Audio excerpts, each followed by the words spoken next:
Friends, welcome to my channel learn with Kiru.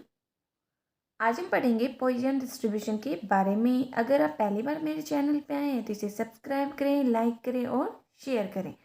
तो जो Poisson distribution होता है ना, वो एक डिस्क्रीट प्रोबेबिलिटी डिस्ट्रीब्यूशन है जो French mathematician doctor Simeon Denis Poisson के द्वारा 1837 में दिया गया था।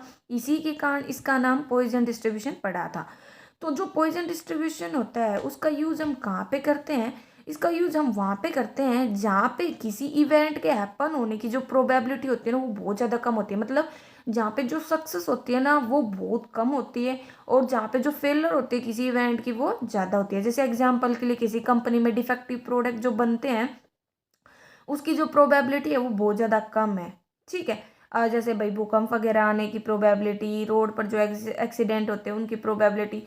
तो ये जो भी सिचुएशंस होती हैं वहाँ पे हम किसका यूज़ करके चलते हैं? पॉइजन डिस्ट्रीब्यूशन का। ठीक है। जो पॉइजन डिस्ट्रीब्यूशन होता है उसके अंतर्गत क्या होता है? उसके अंदर भाई जो मतलब ट्रायल्स होते हैं वो बहुत ज़्यादा होते हैं, मतलब इन्फिनिटी लार्ज, कि जिनको हम काउंट ही नहीं कर सकते, इतने ज़्यादा होते हैं। ठीक है। और जिसमें सक्सेस की प्रोबेबिलिटी बहुत कम होती है और फेलियर की प्रोबेबिलिटी बहुत ज़्यादा होती है। और जो हमारा एवरेज, मतलब जो हमारा मीन होता है ना, वो हमारा एम के बराबर होता है। जैसे हमने अभी बाइनोमियल पढ़ा था, उसमें हमारा जो एवरेज होता था वो हमारा एनपी होता था, जबकि जो हमारा पॉइजन डिस्ट्रीब्यूशन होता है उसमें ये एम के बराबर होता है। मतलब एक ही मेन पैरामीटर होता है पॉइजन डिस्ट्रीब्यूशन में, वो होता है एम। ठीक है। क्योंकि इसमें जो सक्सेस की प्रोबेबिलिटी होती है वो हमारी जीरो होती है, बहुत ज़्यादा कम होती है, और फेलियर की प्रोबेबिलिटी ज़्यादा होती है, मतलब वो 1 के बराबर होती है। जो अगर कोई हमसे भाई पॉइजन डिस्ट्रीब्यूशन की डेफिनेशन पूछे तो हम इसको इस फॉर्मूला की हेल्प से एक्सप्लेन कर सकते हैं। इसमें कहता है कि जो सक्सेस की प्रोबेबिलिटी होती है वो हमारी इक्वल होती है ई की power minus m dot m की पावर एक्स अपॉन मैक्स का फैक्टोरियल। ये जो सिंबल होता है ये हमारा क्या होता है? फैक्टोरियल कहलाता है। ठीक है। तो फिर m क्या होता है? m डिनोट करता है हमारा मीन को, और e क्या है? e जो जैसे हमारा लोगैरिथम होता है ना, लोग, उसकी जो e होती है एक्सपोनेंशियल पावर, वो e होता है। ठीक है। तो e हमारा होता है लोग का बेस। तो उसकी वैल्यू हमारे क्लियर होती है वैसे 2.7183। ओके। फिर जैसे हमें भाई सक्सेसेस की प्रोबेबिलिटी दे दी जाती है, तो हमें मतलब सक्सेसेस बता दी कि भाई जैसे 0 1 2 इनके लिए हमें प्रोबेबिलिटी निकालनी होती है, तो हम इस फॉर्मूले का यूज़ करते हैं। ई तो हमारा जैसे जो वैल्यू होती है वो, या हम इसको निकालते हैं किसकी हेल्प से?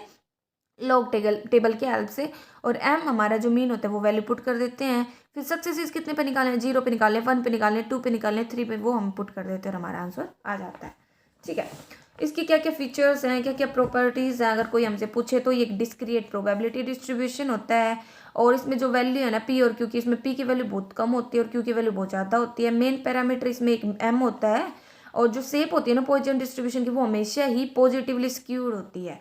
ठीक है। मतलब जैसे जैसे वैल्यू बढ़ती जाती है एम की, वैसे वैसे इसकी जो शेप होती है ना वो कम होती जाती है। ठीक है। मतलब जो वैल्यू बढ़ने के साथ स्क्यूनेस है ना वो कम होने लग जाती है। ठीक है। कैसा होता है ये? स्क्यूड।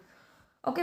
कांस्टेंट, अगर इसके कंसेंट्स पूछे, मतलब भाई मेन पैरामीटर में, तो देखो मीन निकालने के लिए फॉर्मूला एम के बराबर होगा, वेरिएंस भी हमारा एम होता है, स्टैंडर्ड डिविएशन इसका रूट होता है, और movement of coefficient of skewness की अगर बात करें तो वो होता है 1/√m, और क्यूरिटोसिस के लिए 3 + 1/m। इसमें क्या होता है? मीन और वेरिएंस दोनों ही हमारे सेम होते हैं, एम और एम। ठीक है। इनमें कोई डिफरेंस नहीं होता। फिर बात आती है कि भाई कहाँ कहाँ पे यूज़ करते हैं, तो भाई जहाँ पे किसी इवेंट के हैपन होने की जो प्रोबेबिलिटी तो बहुत कम से कम हो, जैसे भाई इसका यूज़ किया जाता है स्टैटिस्टिकल क्वालिटी कंट्रोल करने के लिए, मतलब नंबर ऑफ डिफेक्ट वगैरह को काउंट करने के लिए, बायोलॉजी में नंबर ऑफ बैक्टीरिया को काउंट करने के लिए, इंश्योरेंस सेक्टर में भाई जो भी कैजुअलिटी हो रही है उनकी प्रॉब्लम वगैरह काउंट करने के लिए। ठीक है। जो भी टाइपिंग एरर हो रहे हैं किसी भी पेज पर उसको काउंट करने के लिए, कितनी इनकमिंग कॉल आ रही है, मतलब एक टाउन में कितनी टेलीफोन कॉल हो रही हैं वो उनके बारे में। ठीक है। कि कोई भी भाई इंडस्ट्री है उसमें, भाई जैसे कोई ब्लेड वाली इंडस्ट्री है तो उसमें कितनी डिफेक्टिव ब्लेड्स बन रही हैं। ठीक है। रोड एक्सीडेंट के कारण कितने लोग मर रहे हैं किसी भी पर्टिकुलर क्रॉसिंग पे। ठीक है। कितने लोग सुसाइड कर रहे हैं लवर पॉइंट वगैरह पे। ठीक है। मतलब इस टाइप के केसेस जो बहुत ज़्यादा रेयर होते हैं, वहाँ पे हम इसको समझ सकते हैं। अब बात आती है पॉइजन डिस्ट्रीब्यूशन का एप्लीकेशन। तो इसका हम दो तरीके से हम इसका एप्लीकेशन समझ सकते हैं। एक तो उसके फॉर्मूला का यूज़ करके, और एक पॉइजन जो डिस्ट्रीब्यूशन होता है उसको खुद से ही पूरी स्टेप बाय स्टेप फिट करके फिर निकाल के। तो पॉइजन डिस्ट्रीब्यूशन फॉर्मूला का यूज़ हम दो तरीके से कर सकते हैं, जब हमें पी की वैल्यू दी गई हो, दूसरा जब हमें एम की वैल्यू दी गई हो। तो पी मतलब जब हमें सक्सेस की प्रोबेबिलिटी दे रखी होगी तो हम आसानी से हम एम की वैल्यू निकाल सकते हैं, क्योंकि जो हमारा एम होता है वो हमारे किसके बराबर होता है, एन पी के। ठीक है, तो देखो यहाँ पे हमें क्या दे रखा है, 2% जो स्क्रू मैन्युफैक्चर किए गए ना किसी भी कंपनी ने वो डिफेक्टिव है, मतलब प्रोबेबिलिटी ऑफ डिफेक्टिव स्क्रू क्या है हमारे 2/100। ठीक है, और तो हमें क्या निकालना है, पॉइजन डिस्ट्रीब्यूशन निकालना है कि जो 100 स्क्रू है, मतलब एन हमारा क्या हो गया 100 स्क्रू में कोई भी डिफेक्टिव स्क्रू ना हो, मतलब स्क्रू मतलब बुलेट वगैरह, एक डिफेक्टिव या दो से ज़्यादा डिफेक्टिव, और ई की वैल्यू हमें यहाँ पे दी गई है। तो मीन हमारा आ जाएगा, एन भी है हमारे पास, पी भी है हमारे पास, यहाँ से आ गया मी एम हमारा 2। ठीक है, अब हमारा फॉर्मूला क्या होता है, की power minus m dot m x और एक्स का फैक्टोरियल। तो यहाँ पे अगर ई है उसकी उसको हम रखे ई माइनस, और एम क्या है हमारा 2। ठीक है, मल्टीप्लाई में एम क्या है हमारा 2 की पावर में एक्स। ठीक है, एक्स हमें निकालना कितने का है भाई, पहला हमें निकालना है कोई भी डिफेक्टिव स्क्रू ना हो, मतलब 0 अपॉन में 0 का फैक्टर, याद रख लेना 0 का फैक्टर हमेशा हमारा 1 के बराबर होता है। ठीक, किसके बराबर होता है, 1 के। तो ये अब हम कर देंगे, ई की पावर -2 हमारा दे ही रखा है इसने, क्या 0.135 मल्टीप्लाई में 2 की पावर 0 होगा तो ये भी हमारा 1 के बराबर होगा, अपॉन में 1। तो हमारा पहले वाले का आंसर तो ये आ गया। ऐसे ही अब हमें बोलेगा 1, तो जहाँ जहाँ पे हमने 0 पुट किया था वहाँ पे हम 1 का रख देंगे। इसकी वैल्यू तो हमें दे ही रखी है और हमारा आंसर आ जाएगा। फिर 2 और मोर डिफेक्टिव है तो ये भाई ये तो 100 हो गए, बहुत ज़्यादा हो गए, तो हम इसको क्या कर सकते हैं, 1 minus probability of 0 defective plus probability of 1 defective. इन दोनों को अगर हम घटा देंगे एक में से तो 2 या 2 से ज़्यादा डिफेक्टिव की हमारी प्रोबेबिलिटी आ जाएगी। ठीक है, ऐसे यहाँ पे कर रखा है इसने। जैसे एक मैन्युफैक्चरर है पिन्स का, वो जानता है कि जो एवरेज है ना 5% ऑफ इस प्रोडक्ट वो डिफेक्टिव है, मतलब मीन हमें दे दिया, पी हमें दे दिया कि 5% डिफेक्टिव है, मतलब सक्सेस की प्रोबेबिलिटी डिफेक्टिव आएगा वो इतना है। और 100 पैकेट, मतलब एक पैकेट में 100 पिन वगैरह होती हैं, तो एन हमारा 100 हो गया। तो यहाँ से एम एम हम निकाल सकते हैं, क्यों, क्योंकि एन भी है और पी भी है।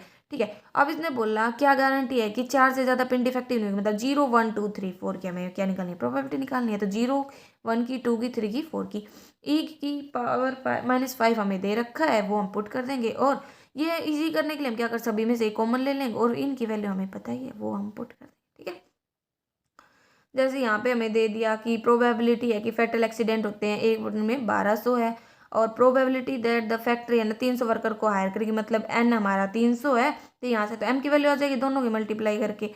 और कम से कम एटलीस्ट 2 एक्सीडेंट हो गए, तो हम क्या कर सकते हैं, वही 1 में से 0 और 1 की हम प्रोबेबिलिटी को घटा देंगे। ठीक है, एटलीस्ट की आ जाएगी, क्योंकि 2 एक्सीडेंट को अगर हम 300 तक देखें तो बहुत ज़्यादा होगा, और इसकी वैल्यू हमें दी गई है।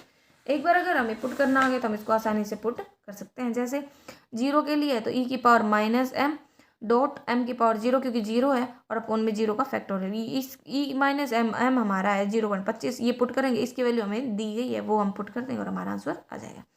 1 है तो अब 1 ले लेंगे। अब एटलीस्ट 2 था तो क्या किया, 1 में से 0 की और 1 की हमने प्रोबेबिलिटी निकाली और उसको घटा दिया।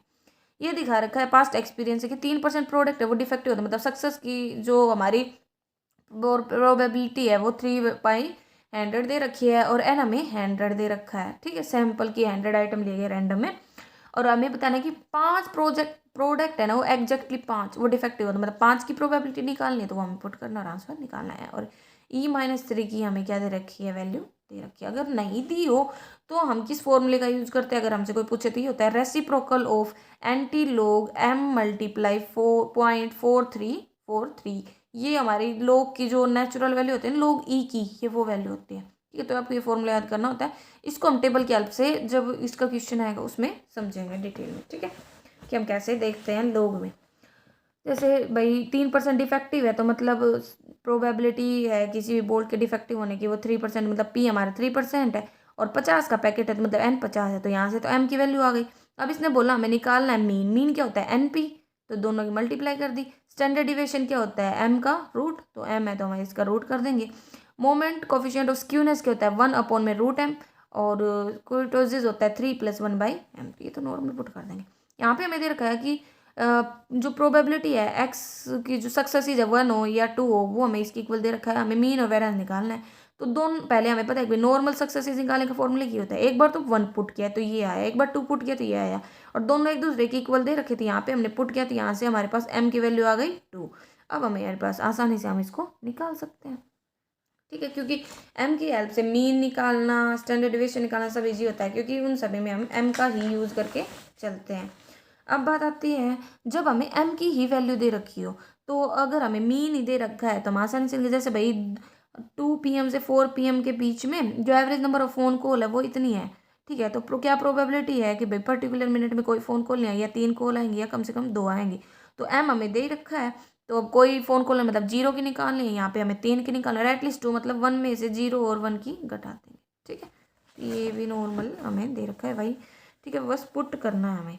यहाँ पे भी जैसे m तो हमें दे ही दिया इसने, ठीक है, तो 4 दे रखा है, और हमें ये क्या बोल रखा है, लोअर देन 4 एक्सीडेंट मतलब 0 1 2 3 4 की हमें निकालनी है, ठीक है, और ये -4 हमें दे रखी है। यहाँ पे बोल रखा है एक कार है ना, एक फर्म है, वो सिर्फ 2 ही कार को एक टाइम पर हायर कर सकती है डेली, ठीक है। Number of demand and car की इस डे डिस्ट्रीब्यूट की गई पॉइजन डिस्ट्रीब्यूशन की हेल्प से, जिसका मीन हमें दे रखा था, मतलब m हमें दे दिया है। कैलकुलेट करना है नंबर ऑफ डेज, मतलब 100 दिन का, मतलब n हमें 100 दिन दे दिया है। अब बता रखा है कि ना इधर कार एक भी कार यूज़ नहीं की, मतलब 0 की निकालनी है तो 0 की हो गई, लेकिन सम डिमांड को हमने रिफ्यूज़ किया। वो कब हो सकता है, जब, क्योंकि हम तो 2 ही कार को किराए पर दे सकते थे, लेकिन क्या हुआ 2 से ज़्यादा अगर डिमांड आएगी तो हम मना करेंगे। तो यही कारण है कि जब सम डिमांड रिफ्यूज़ का मतलब है 2 से ज़्यादा कार थी तो हम क्या करेंगे, 1 में से 2 तक की 0 1 2 की ना जो प्रोबेबिलिटी वो लेस कर देंगे, 0 1 2 की प्रोबेबिलिटी को लेस कर देंगे, ठीक है। यहाँ पे तो नॉर्मल दे रखा है भाई, मीन इतना है, तो पॉइजन प्रोबेबिलिटी डिस्ट्रीब्यूशन क्या होगा, तो जो फॉर्मूला है वो लगा, अप्रोप्रिएट पॉइजन प्रोबेबिलिटी फंक्शन क्या होगा, फिर average number of occurrence of 3 time period क्या होगा, और probability of 6 occurrence in 3 time period. तो एक बार तो यहाँ पे तो 6 रख के निकाल दिया, यहाँ पे पहले वाले में कितना बोला था, नॉर्मल जो बन रहा था वो रख के, और एवरेज नंबर कितना हो जाएगा, 3 टाइम पीरियड है, 2 का मीन है तो मल्टीप्लाई कर दिया, क्योंकि देखो ये तो मीन हमें दे रखा है, नहीं 2, ठीक है, 2 हमें मीन दे रखा है, ये 3 पीरियड है, तो 3 पीरियड का कितना हो जाएगा मीन 6, ठीक है। एक टाउन में 10 एक्सीडेंट होते हैं एक पीरियड ऑफ 50 दिन में, मतलब टोटल दिन 50 है, 10 एक्सीडेंट होते हैं, तो मीन निकालने के लिए 10 अपॉन में 50, मतलब इतना ये हमारा आगे मीन, ठीक है। अब एक्सीडेंट पर डे हमें पॉइजन डिस्ट्रीब्यूशन की हेल्प से निकालना है कि 3 या 3 से ज़्यादा एक्सीडेंट हो गए तो हम क्या करेंगे, 1 में से 0 1 2 की प्रोबेबिलिटी को घटा देंगे, ठीक है, लेस देन 2 एक्सीडेंट हो, 0 1 2 की प्रोबेबिलिटी को घटा देंगे, ठीक है। अब बात आती है जब हम फॉर्मूला का यूज़ कर लिया, अब हमने हम उसको सारी स्टेप्स को खुद से ही कैलकुलेट कर रहे हैं, ठीक है। तो फॉर्मूला से तो सबसे पहले तो हम मीन निकालेंगे, मीन निकालने के बाद हम है ना जो ई की पावर -m है उसको निकालेंगे, अगर वो हमें नहीं दी गई है, इसके लिए हम इस फॉर्मूले का यूज़ करेंगे। फिर उसको निकालने के बाद हम इस फॉर्मूला में इसको पुटअप कर देंगे, और लास्ट में हम निकालते हैं एक्सपेक्टेड और थ्योरेटिकल फ्रीक्वेंसी। इसके लिए क्या करना होता है, जो हमारा प्रोबेबिलिटी डिस्ट्रीब्यूशन है पॉइजन का, उसकी हम मल्टीप्लाई कर देते हैं n से, बिग n से, ठीक है, जैसे ये इसने दिखाया है। ओके, तो अब हम इनको समझते हैं एग्जाम्पल की हेल्प से। जैसे यहाँ पे हमें दिया गया है कि डेथ है 0 1 2 3 4 और फ्रीक्वेंसी, तो मीन निकालने के लिए क्या करेंगे भाई, x है और f है, तो x f मतलब फ्रीक्वेंसी की हम जो भी डेथ का डाटा दिया गया x मतलब उसके साथ मल्टीप्लाई करेंगे, इसको हम जो फ्रीक्वेंसी का सम उससे डिवाइड करेंगे, तो यहाँ से तो आ गया हमारा मीन m आ गया। अब हमें किसकी वैल्यू निकालनी, ई की वैल्यू तो हमें दे ही रखी है, ठीक है, यहाँ पे तो नॉर्मली अभी रहने देते, जहाँ पे नहीं होगी वहाँ पे निकालेंगे, ठीक है। तो ई की वैल्यू हमें दे रखी थी, तो हमने क्या किया, पुट कर देंगे। तो अब हमें निकालने किस पे है, 0 पे 1 पे 2 पे 3 पे 4 पे, तो 0 पे निकालनी थी, तो यहाँ पे तो हमें आनी है क्या, ये वाली जो मीन है वो m, और m की पावर 0 और 0 का फैक्टर, ये आ गया 0 के लिए। अब अगर हमसे 1 के लिए पूछेगा तो ऐसे ही हम 1 का निकाल देंगे, 1 पुट करेंगे, m की पावर 1 अपॉन में 1 का फैक्टर, फिर 2 फिर 3 ऐसे निकालना है, ठीक है। ये अल्टरनेट मेथड, आप इसको ध्यान दो। लास्ट में हम उसकी किससे मल्टीप्लाई करेंगे, जो भी हमारा बिग है मतलब एक्सपेक्टेड फ्रीक्वेंसी निकालने के लिए। यहाँ पे दे रखा है after correcting the proof of first 50 page of a book, ये दिखा गया एवरेज क्या होगा, 3 एरर पर पेज, मतलब 3 एरर पर पेज, 3 एरर है 5 पेज में, तो ये आ गया हमारा मीन, ठीक है। और 1000 पेजेस है टोटल, तो अब हमें निकालना है, तो देखो 0 पे निकालना है, तो ई -m, तो m की पावर 0 अपॉन में 0 का फैक्टोरियल, और एम हमारा है 0.6 और 0.6 की वैल्यू हमें दे रखी है, वो हमें यहाँ पे पुट करनी है और आंसर आएगा। ऐसे ही फिर 1 यहाँ पे 1 आएगा, आप फिर 1 करेंगे, फिर ऐसे 2 पुट करेंगे, ठीक है। तो ये हमारा ऐसे ही चलता जाएगा। यहाँ पे देखा है number of accident, number of days का, और 50 दिन है, ठीक है। तो पीरियड में हमें बताना है। तो देखो सबसे पहले तो हमें क्या निकालना है, मीन। तो एक्स एफ है, एफ एक्स, और फ्रीक्वेंसी से डिवाइड करेंगे तो हमारा आ गया मीन। अब हमें क्या निकालना है, पहले तो ई की पावर माइनस है निकालना है। तो इसके लिए हमें क्या पता होना चाहिए, लॉग टेबल देखने आना चाहिए। तो देखो हमने लिया reciprocal of anti log 1 multiply में, क्योंकि एम हमारा क्या है 1, अभी निकाला हमने मीन, वो रखा, इसकी हमें मल्टीप्लाई की 0.4343, ये आ गया। अब हम इसको देखते हैं लॉग टेबल में। तो इसके लिए हमें क्या करना होता है, अब हम पहले लॉग टेबल में निकालते हैं, 1 मिनट। हाँ ठीक है। तो सबसे पहले क्या करो, आप पहले वाले दो जो हमारे ये डिजिट्स हैं ये लेंगे, क्या है 4 3, ठीक है। तो हमने गए टेबल में, हमने ढूंढा यहाँ से 4 3 को, 4 3, ठीक है। 4 3 आ गया, उसके बाद भी तो 4 3 था। 4 3 को फिर ऊपर 4 वाली वैल्यू लेंगे, यहाँ पे 4 3 में ये आ गया। अब इसमें 4 के बाद अगला वाला 3 इसमें लेंगे, ठीक है। कहाँ पे, इसमें 3 कितना है हमारा 2, इसको इसमें जोड़ देंगे तो कितना आ गया 27 18, ठीक है। कितना था 27, 4 3 में था 27 16, और उधर वाला 3 ऐड किया तो हाँ, तो 27 19 आ गया। 27 19 आने के बाद फिर ये देख लेना, ये आ गया ना 27 19। क्या किया हमने, ये दोनों थे वो ढूंढे, फिर उसके बाद 4 ऊपर का और 3 साइड का जो था वो ऐड करना है, ठीक है। उस वैल्यू में, मतलब इतनी वाली जो वैल्यू देखी है उसमें जो 3 वाली वैल्यू देखेंगे वो पहले वाली वैल्यू में हमें प्लस करनी है। फिर ये वैल्यू आ गई हमारी। अब हमें ये देखना है कि पॉइंट के बाद कितने हैं, उससे एक कम के बाद हमें डिजिट 4 है तो 3 के बाद पॉइंट लगा देना है। और फिर क्या करना है, रेसिप्रोकल मतलब इसका रेसिप्रो 1/2.719। अब इसको डिवाइड करेंगे तो हमारा आंसर ये आएगा। तो यहाँ से तो हमारी की वैल्यू आ गई, अब हम यहाँ पे पुट कर दें और हमारा आंसर आ जाएगा, ठीक है। तो इसका हेल्प हम कर सकते हैं, बस हमें लॉग टेबल देखनी आनी चाहिए। तो यहाँ पे फिर लास्ट में क्या कर रखा है, एक्सपेक्टेड फ्रीक्वेंसी निकाल रखी है, उसके लिए इसकी n से मल्टीप्लाई कर रखे। तो ये हमारा पॉइजन डिस्ट्रीब्यूशन था, ठीक है। अगर आपको कोई भी कंफ्यूजन है तो आप कमेंट करके पूछ सकते हैं। पहली बार मेरे चैनल पे हैं तो इसे सब्सक्राइब करें, लाइक करें और शेयर करें। Thank you.